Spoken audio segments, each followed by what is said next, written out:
So talk a little bit about kind of adapting the show from the books to the series and what you feel has made it and didn't need to make it into the show, like just the process of...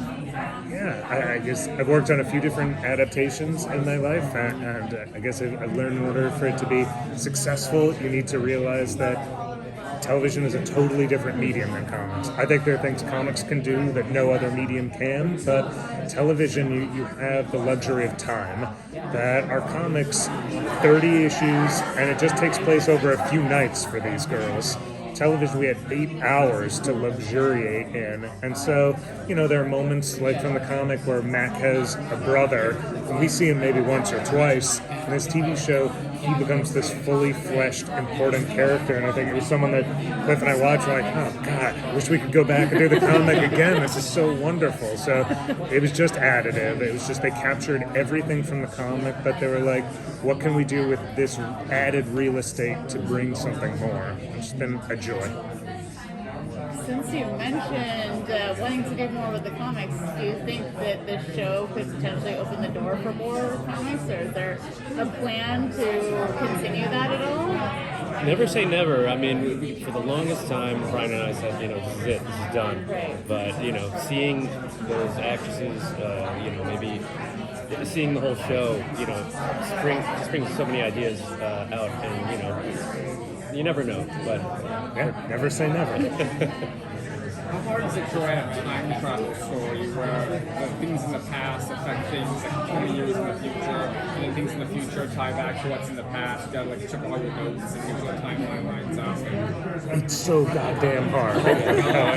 I was lucky enough to be a writer in the TV show Lost, and I was there during their time travel year. And being in that writer's room, I made a promise to myself, I'll never work in anything involving time travel again, because it's so hard. And yet, you realize, why do we keep coming back to it, that time travel is such a beautiful metaphor, especially as Cliff and I, become parents and having children of our own. It's just too rich to not tap into it. But you're right that you have to be so careful.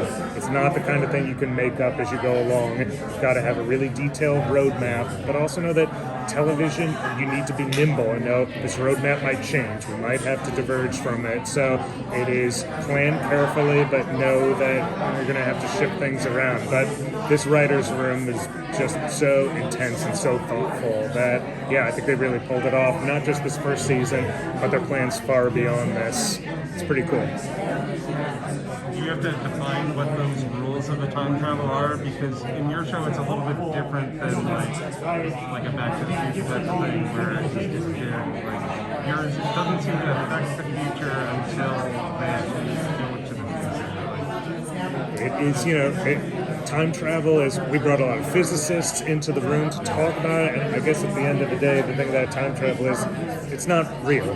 Scientists all agree, other than us moving forward at a second at a time, the way we think about time travel in fiction is imaginary. So you just need to think about, what are you trying to say metaphorically, and what are you trying to say that the stakes are fair for the audience, that you can't be like, oh, if someone dies, it'll be easy to just immediately go back 5 minutes and change that. So I think it's just start with the story and what you're trying to say, and let the rules emerge from that. So, yeah.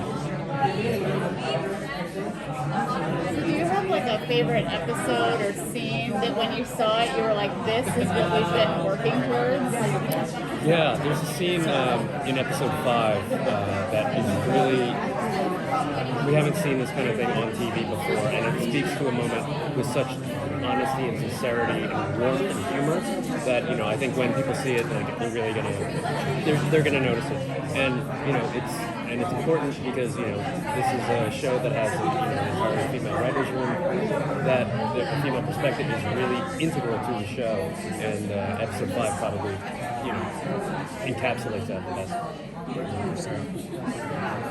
So how do you find the balance and the tone between some humor in there and then the action and the drama?